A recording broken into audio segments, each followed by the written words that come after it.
I mean, yeah, I understand where you're coming from. I get your point and everything. But then again, at the same time, me and you, we grew up in a very different environment. In northern Nigeria, nobody's going to tell you to leave your marriage. People will tell you to go back and fix the issue. If your husband is mistreating you, they will tell you check yourself. Maybe you're doing something that he doesn't like. Do you see how they justify men's abuse? No mother or father or uncle or family member that will tell you leave your marriage. It doesn't even matter. They don't care. Just save your marriage. The marriage itself is more than you. It's worth more than you. Do you get what I'm trying to say? And that's why I'm always saying marriage. This institution called marriage, I use it because that's what is used to abuse women in northern Nigeria. Before a man marries you, he won't mistreat you. You know, he's loving, caring, kind, and yada yada. But then once you're married to him, he begin the abuse.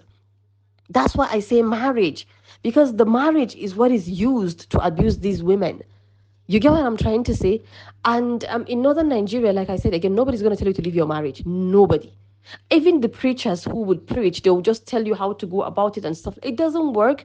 They don't even have an organization set aside to finance and help these women, because a lot of times it's because of lack of finance. That's why they can't leave, or maybe they have children.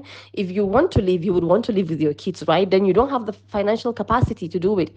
Again, also because everyone, people, the society in northern Nigeria are disgusted at divorced women. There's a stigma attached to it. That's one of the reasons why women don't want to leave. Again, and also nobody is supportive to you to and say pack up and leave. Nobody cares about your emotions, your feelings. Nobody cares about the abuse and what you're going through, your health. The marriage itself is way much more important than you as a soul.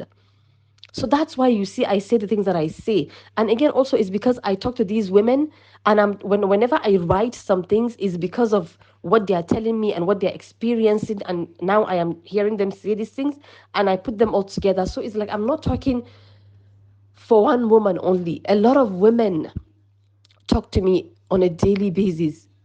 The messages I'm getting, the emails, the calls, the cries, you know. And if I ask them, why don't you just leave? They will tell me the same thing. How can I leave? How can I live? You see, their husbands are very, very rich. How can I live? I don't have money. What about my children? So in Nigeria, northern Nigerian men are so powerful, especially the rich ones. If you say you're going to leave them, let's just assume you want to leave them and you want to pack your kids. No, they have custody of these children. You can't dare start that. You can't do it. You don't have the guts to say you're going to, where are you going to go? They are powerful. They can get you anywhere you go.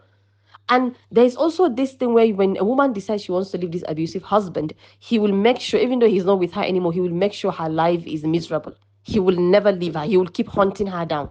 So that is why they are scared. No, there's not an organization that is going to support these women who wants to leave their marriages. Do you get nothing like that in northern Nigeria? Even if there is an organization, it is to help them, while they are in the marriage. Maybe say to help them with like little businesses and stuff like that.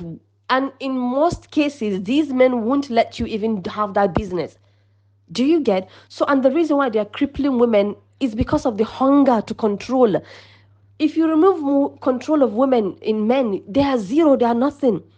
And sometimes I generalize, I say men in general, because if you look at it from the beginning of time, men have been oppressive to women.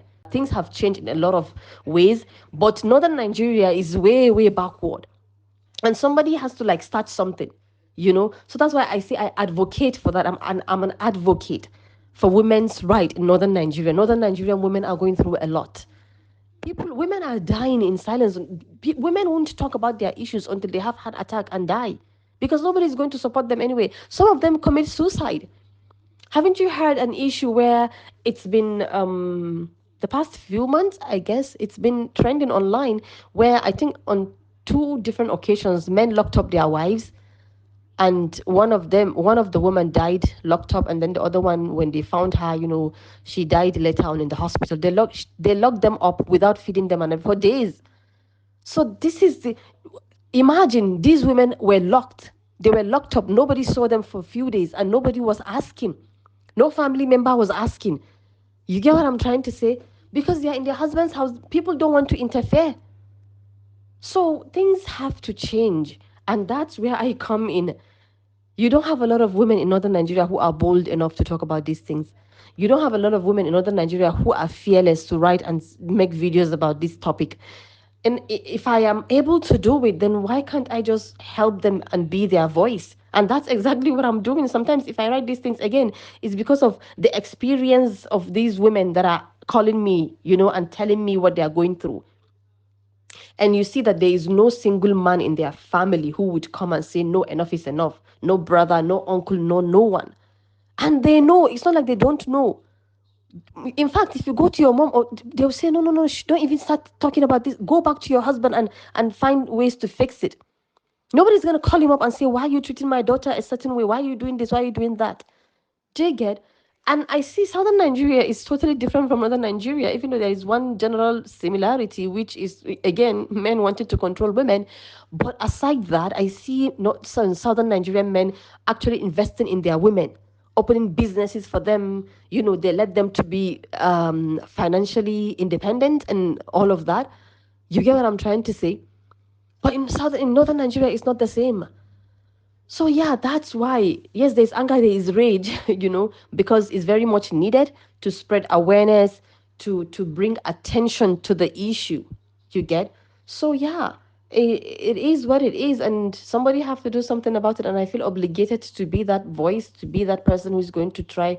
And even if it doesn't change again in my lifetime, at least maybe it's going to help. I'm going to be one of the reasons why certain things are going to change. It's going to take time, but if we don't talk about it and spread awareness and start working towards achieving what we want to achieve, then it's never going to happen. You get what I'm trying to say? And that's where I come in. I feel obligated, to do this. I have passion, in me, the fire in me. It's burning. I see my sisters, my friends, my neighbors in northern Nigeria are constantly complaining. Just 2 days ago, a woman called me and was crying. 30 years of marriage, the man came suddenly and divorced her and told her to pack up and leave the house. And she kept saying, I don't even know where to go. Her dad and her mom died a long time ago. Like, where is she going to go? Do you get what I'm trying to say? And she's been with this man for 30 years. He stopped her from working, nothing. She doesn't have one single penny of her own. And now he's asking her to pack up and leave the house. She said she doesn't have anywhere to go. She doesn't even know how to start. She have kids that have grown in this house, But in fact, it was so traumatizing to her. This man kept coming in, telling her, pack up and leave, and don't take one single thing that doesn't belong to you. Do you see the problem? And no one is supportive. No one is saying, why are you doing? Nobody came to her rescue. She has to find ways to live. She told me her brother gave her 1 million naira. What is 1 million naira going to do to her?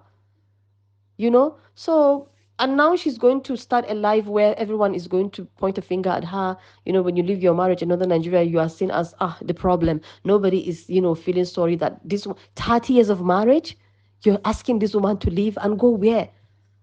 And he wants to marry another woman. Do you see where the problem is? No matter what this woman did to you, you have zero right to tell her to pack up and leave her kids. She has grown up children. It's sad. So I think you need to do research, and maybe you don't have a lot of northern Nigerian friends and people, or maybe even if you do, they've grown in southern Nigeria and they don't really have the same kind of mindset. But honestly, a lot is happening in northern Nigeria that also, because of the culture, it's being hidden. Nobody's exposing it. So if you have people like me exposing the culture and what is happening, they hate you, because you are exposing them, and they are scared of that change. They know that if women have that power to leave and will start resisting control, and will start speaking up, and will start having that strength to end their sufferings, then northern Nigerian men will be zero. There will be nothing without that control. It's sad, honestly. I wake up with this in my head, in my chest, and I go to bed with this in my head and in my chest. Like, I carried it in my chest. I carried around. It's sad. But yeah, I hope this helps you. And I would really, really love that you do your research and, like, check and ask questions. You will come to an understanding. Not even though you won't get the full picture, but you will have an idea. You will have a very tiny idea of what is happening in northern Nigeria.